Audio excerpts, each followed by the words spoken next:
This is part 2 of the Rowe Imperial vending stack assembly. I finally was able to get another machine in that had a vending rack assembly, so it gave me the courage to go ahead and take this one apart, knowing that I have another one to look at to put back together. So I had to get the main vending assembly with the pull knobs off the stack, and so what I had to do is I had to remove first I needed to remove the price bar bracket, which was just held in by 3 screws, and then there was a bracket that held the price bar in place, and then I also had to take the match assembly off, that way you could free the price bar from the vending stack.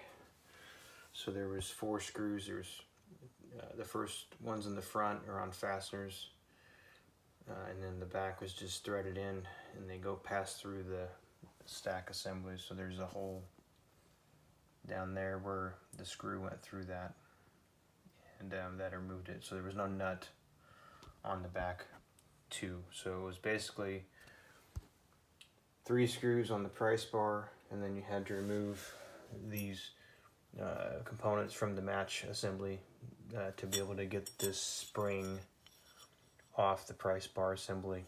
And then there are 2 pieces that have little notches on them for the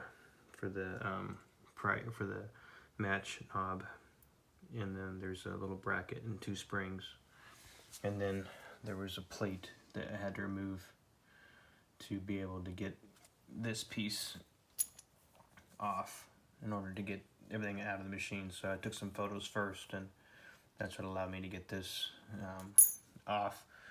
This stuff was pretty self-explanatory. It's just a few screws, so really my focus would just be that configuration of the 1 cent match assembly. Thankfully my other machine is working just fine, so I'll carefully examine that when I put this back together, but you can tell it's only a few pieces, so I'm not really too concerned. As far as the price bar is concerned, still not understanding how these pull knobs work. And so you can see on this one here that there's this arm right here with a spring on it, and this attaches with a cotter pin down here onto this, on this piece right here. And so my thought was that the reason that spring was on that arm is so when you pull this rod, it would bring this all the way forward when you pulled a selection. The reason that this has to go forward is because when you look at the back of the assembly, you're going to see that this is on a roller, and the roller goes from end to end, and there's a little bit notch on each pull rod, and so when you pull the rod, that rolls this whole thing forward like this. Rolls it forward and backwards. So it rolled it forward, and then the spring brought it back. But the challenge I'm having is that these pull rods won't pull out, even with the coin mech out, with the springs not attached. There's some type of bar right here that's going in between. That seems to be what's binding. So when I look at the assembly, you have your coin assembly here, and so there's only one spot. The instructions on the chrome plating say to insert 10 cents. And so the only place that I could find where you could put 10 cents where it wouldn't drop was right.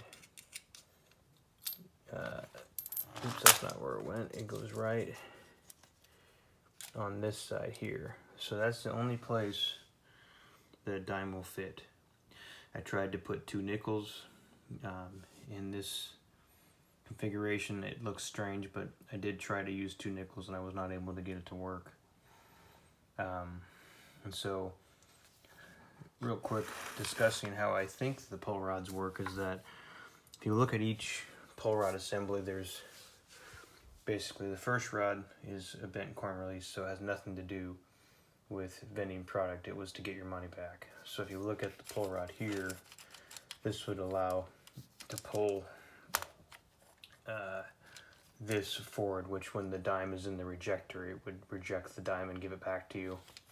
And then you have your pull rod, so you have 6 pull rods, 1, 2, 3, 4, 5, 6, and then your last was your penny for matches. So it's 1 cent for matches and 10 cents for cigs.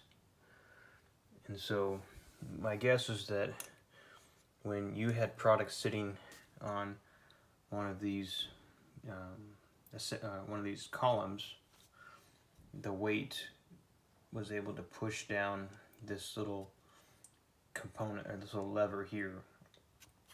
When you look at how that works, when you push this lever down, when the weight goes on this lever, it lifts this arm up, and that it comes out of this little lock right here. So you look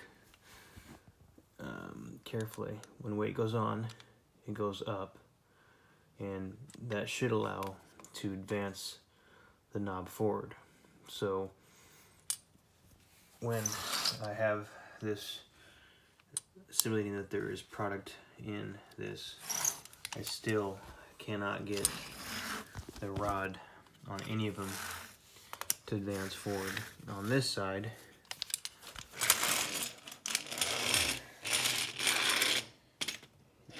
you have this here, and so you would think as long as that tooth on the front, which is the screw to the right, was not down, that would allow the rod to go all the way forward. So now what I'm trying to do is figure out how to free up these pull rods, and I think that they are just stuck. I think this price bar is just frozen solid, and so when you pull these rods, it's not allowing to advance. And when I look at this price bar, looks like there is some type of spring down here on this price bar. So I just need to work through that and figure out how to get these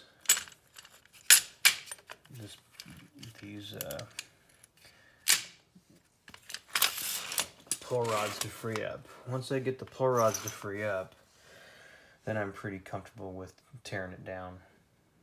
But I'd like to put it all back together and make sure it works. A lot of work, but getting closer. You can see that the rest of the assembly is pretty much just kind of fastened together. A lot of big pieces, so I don't really think once you remove the rack assembly, there's that much work to do.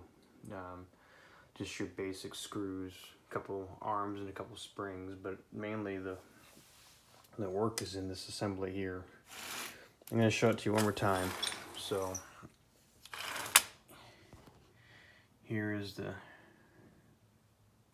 bottom with the coin mix removed, and then again, like I had said, this lever has a roller on the bottom, which has a that goes all the way across, and it hooks to this arm when it's in the machine.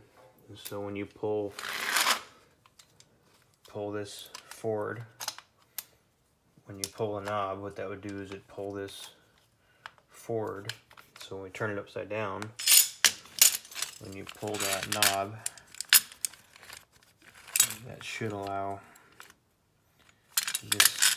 It has a hook on it. Each pull knob has a hook on it, and then it pulls this all the way forward, and then when that is hooked to the spring, it sends it back and resets it.